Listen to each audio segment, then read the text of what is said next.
creating a map, setting a course, and then asking for support to get there. Because it is really, really hard to do it alone.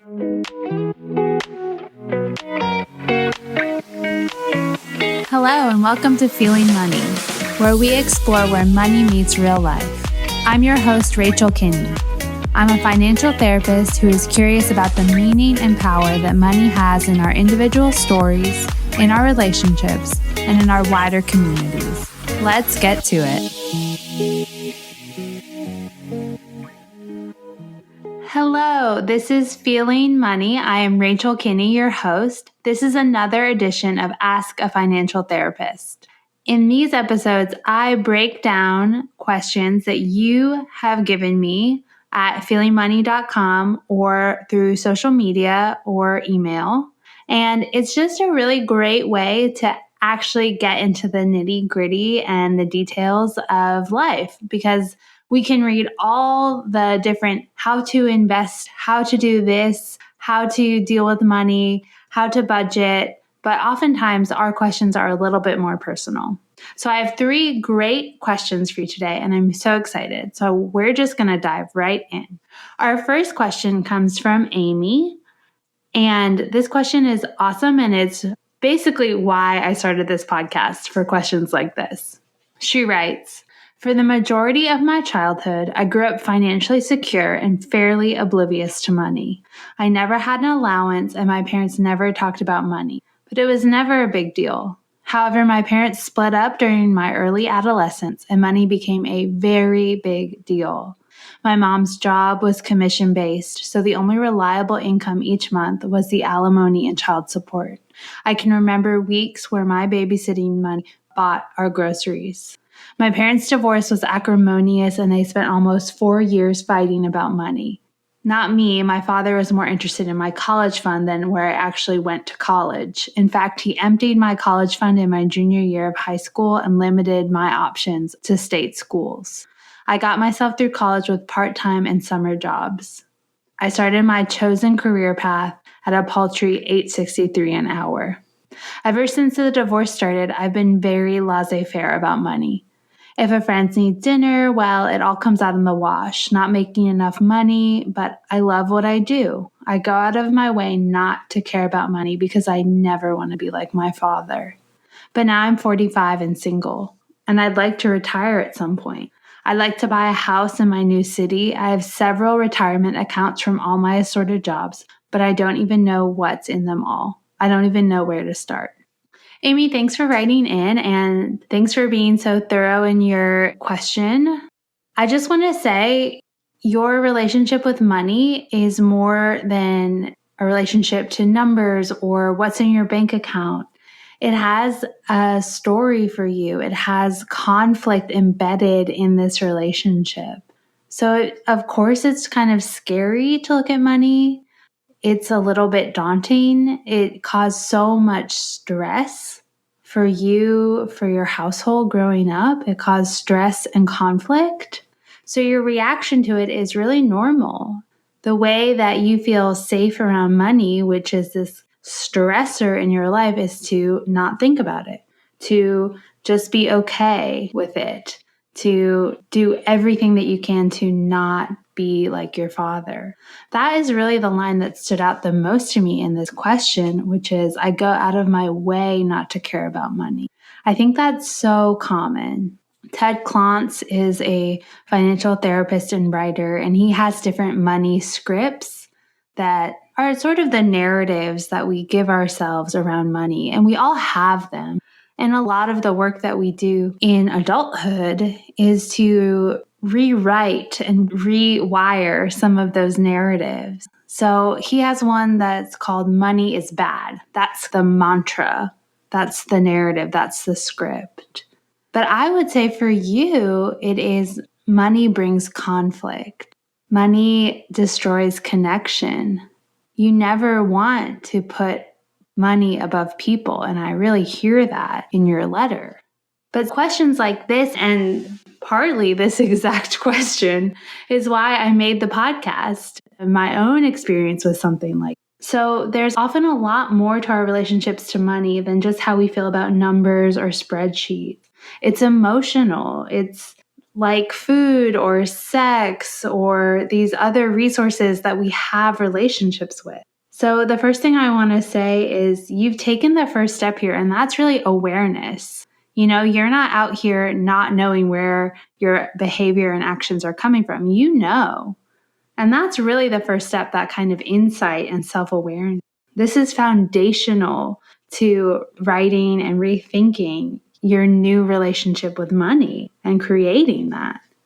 I say to my clients that people come to therapy because something that used to work doesn't work anymore. I mean, we only do things that are logical. And it sounds like you've had this shift in your life where your laissez-faire attitude that saved you stress, conflict, and anxiety, that made it so that you could feel confident that you are prioritizing people over money, prioritizing things that really matter to you, like your career over money. That attitude isn't working for you anymore. Things have changed in your life. You've gotten older and your priorities and goals have shifted. And what I hear with you is that you're interested in rewriting this narrative. And so when you say, I go out of my way not to care about money, money still has power over you. It doesn't have the same power it has over your father or did have over your father, but it has a different power over you. In your desire to say no to money, it's still kind of controlling you, that aversion. So I wonder if there's a space between saying yes to money, other people, other things be damned, and just saying no to money. I wonder if there's a space in the middle for some neutrality around money, kind of a third way where money can be a tool and a resource that you can have knowledge about, but not have the same reaction to the saying no or saying yes, but instead allowing it to work for you, which it sounds like that's where you really are right now. So I would just say, you know what you want, you know why you want that, and why you are where you are. So those are really the first two steps. So you are on the journey, you are on the path. So where to next? One, realize that your relationship to money is a negative relationship. It still has this power over you, this yes or no. So really thinking about what is the relationship you want to have. If that's neutral, if that's more empowered, really just thinking about what is the relationship. And I want you to think about it like a relationship. How can you live into a new coexistence with money? To find a different narrative. So if money brings conflict as a narrative, or I encourage you to really name what the narrative is for you. Think about what you would like your new narrative to be, which is maybe money is a tool for me to fulfill my values. Money is a way for me to live the life I want to live. And really write it out and claim it. And next, just start where you are. I think a lot of us kind of jump to the end, kind of like imagine graduation day when we're just starting our first class. And I just want you to start where you are. And that's just gathering data, gathering internal emotional data for yourself, but also just, you say you have these different accounts, just looking at them, setting a date, setting a time, maybe setting an accountability partner or a friend to help you look at them, and just seeing what is without judgment, without what is, so I need to get to a new place. No, just see where you are. Find yourself where you are. And then from there, I would say bring in help. This is really daunting to do alone. And so I would say bring in support, whether that's blogs or reading books or finding like a friend who works in the financial field. Just reaching out. I mean, you're already reaching out, so that's great.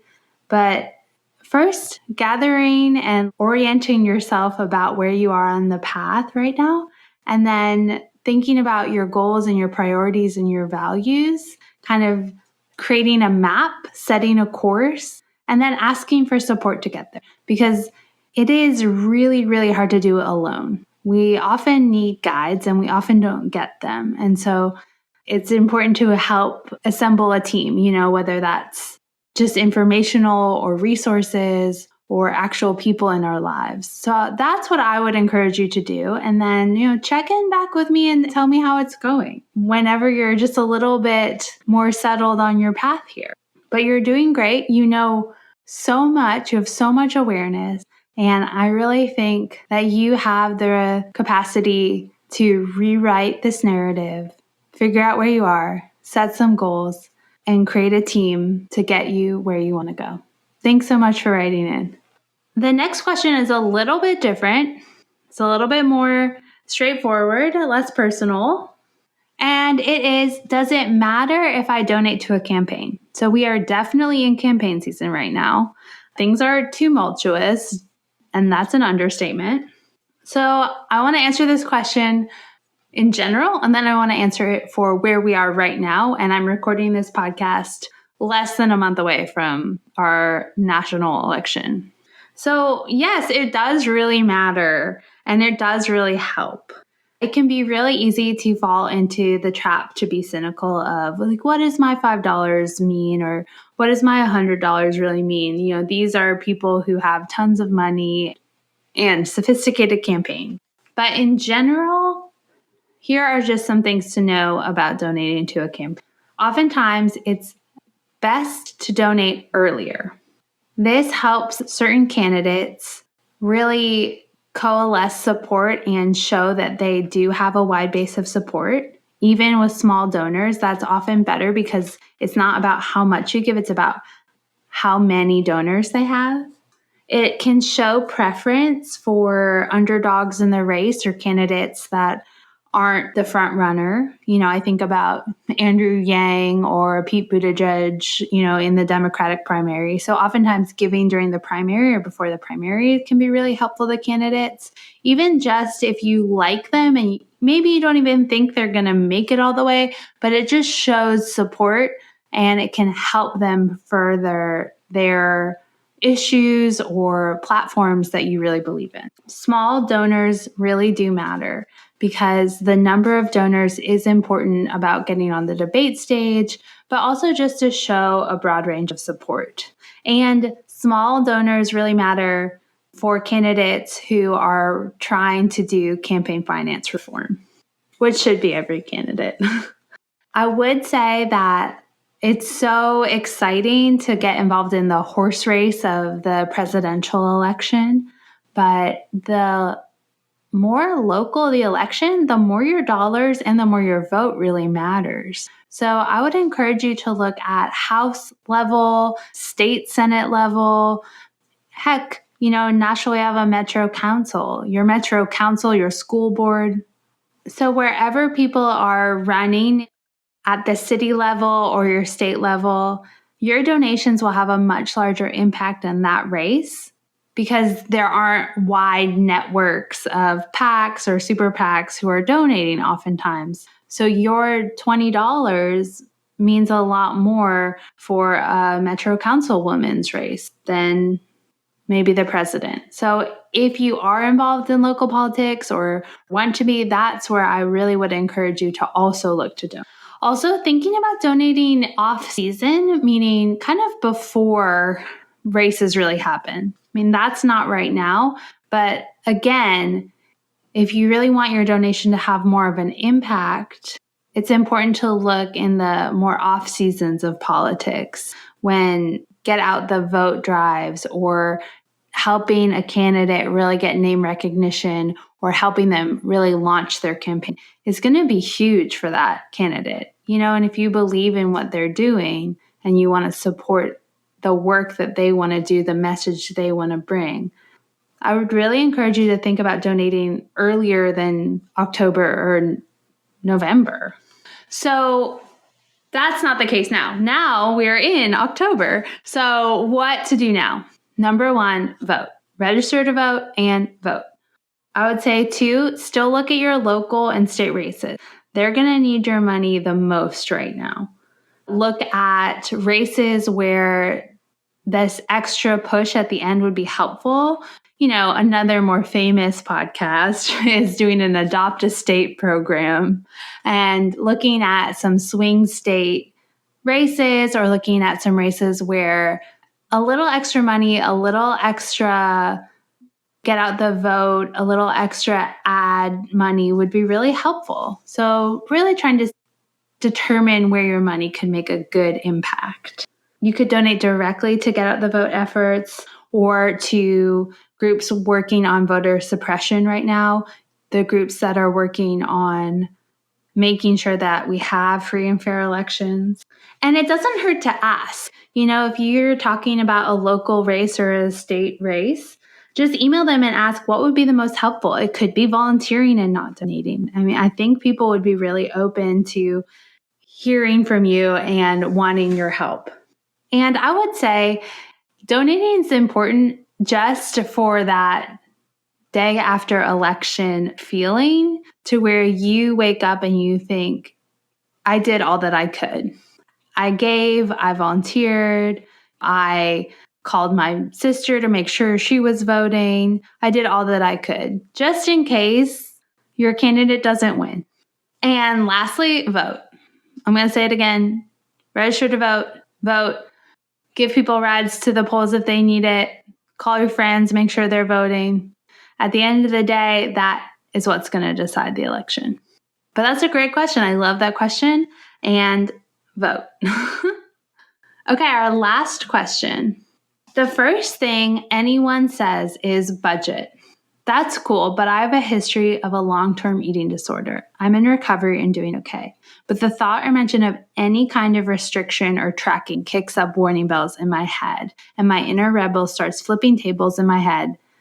Does one actually need a budget? Is there a way to address money without touching all those little buttons in my head? I love this question. So this is really, really common for people who struggle from eating disorders or disordered eating. More often, full-blown eating disorders, because eating disorders are a lot about control and responses to restriction, and the whole restriction binge cycle. Actually, in addiction and in behavioral addiction circles, this connection is often talked about. So I think you're really onto something here, because our issues sometimes can show up kind of like whack-a-mole. Like our eating disorders are in recovery, but then, oh, whoa, I am living out my binge purge cycle in spending. Or we also see it with sex. Well, you can see it in many different things. Relationship to self. So money disorders often show up with people with a history of eating disorders. I like to think of it more as resource disorders. We are acting out our inner struggles, our need for control, our inner trauma responses on the outside world through our relationship with resources. This isn't true for everybody with an eating disorder, but I think you're right when you're saying if you know you have these little buttons in your head, then you need to listen to that and honor that. Because it can often look similar to our cycles, whether that's restrict, whether that's binge, whether that's binge purge, whether that's binge restrict. I'm talking about the way and pattern that your disorder might show up. And I really want to do a later podcast all about this, so watch out for that. But these little buttons are really sensitive. And they are alarm bells. It just goes off in your head and it can feel quite out of control. So how do you create a relationship with money that doesn't set off these alarms? So I would say, first off, no restriction in the sense of budgeting as restriction. So no restriction may sound like total free-for-all to a lot of people, but I want to think about budgeting in a different way without so much tracking would be really helpful for you. So if we just lived in a free-for-all, we might get into some financial trouble. We might not have enough money to pay our bills. But it sounds like it's more just the tracking sets off your specific eating disorder. So one, I would say don't track. Like these amazing apps like You Need a Budget or Mint, they might not be for you. The same way, kind of like the MyFitnessPal or those types of apps, some people can do them, but But for a lot of people, they really do start to get into that negative self-talk place. So I would say don't track. I think there is a way to budget or to just have a relationship with money or a system around money. I might just call it a system. There might be a way to have a system around money that gets you your goals, but isn't about tracking and isn't about those metrics. So I would say set some goals, whether that's saving or a down payment on a house or a deposit on a car, and create easy buttons. So this could just be like, if you're used to just spending whatever's in your account, just have an automatic transfer, set up a new bank account, have an automatic transfer of 10% of your paycheck or 20% of your paycheck just automatically goes in there every month. You don't have to do it. You don't have to look at it. It just happens. And you can just occasionally check in on it. But you just know that's kind of off limits because that's my saving. I would say try to practice some type of intuitive budgeting or this intuitive system. So if there's a culprit, like maybe you overspend on online shopping or at Target or on fancy shoes, creating questions around that. The same way that you might around intuitive eating, which is like, what do I really want? Is this actually what I want? Is this what I'm hungry for right now? And being really mindful about those choices and thinking it more about, does this purchase actually help my goal? Does this purchase actually nurture me? Does this purchase actually spark joy? Is this purchase actually needed? And just asking those questions with compassion might be really helpful. And seeing budgeting not as a tracking, but more as a system that nurtures your goals. So having some clear goals and seeing saving as nurturing your future self and your future life. So maybe just a reframe might be helpful. Of course, like in all types of recovery, self-compassion is really the most important thing here. So creating that balance of, it's not perfect, but it's sort of in the direction I want to go. Oh, I tried my hardest. Actually, I do really want this thing that isn't in my budget. Really just having an air of self-compassion around all of this is so important because you're right. If you are in one of these tracking apps, like I use You Need a Budget, if you're in there and then you completely blow your car maintenance allotment for that month, I could easily see where somebody with a history of eating disorder or anything would just be like, well, F it. So I think you're really right. But in all of this, self-compassion has to be foundational because if that happens, you just say, well, that happened this month and that's okay. And I'll try my hardest next month and my hardest is going to be the best that I can do. And that's really what matters. And I would just lastly say, whatever works for you in your recovery is really probably what's going to work for you in thinking about money. So for some people, it's all about balance. For some people, they really are into intuitive eating. And so it's really going to be about checking in with yourself more. For some people, it's just all about self-compassion. And for some people, it's about having a support system. For some people, it's about kind of having daily check-ins with themselves around this. So I think whatever works for you in your eating disorder recovery, honestly, that's the key. That's going to be the same key to unlock how you can have a relationship with money that feels healthy and safe. So awesome job in your recovery. I wish you best as you continue down that road. And I hope that you can bring in some of that knowledge and wisdom into your relationship with money.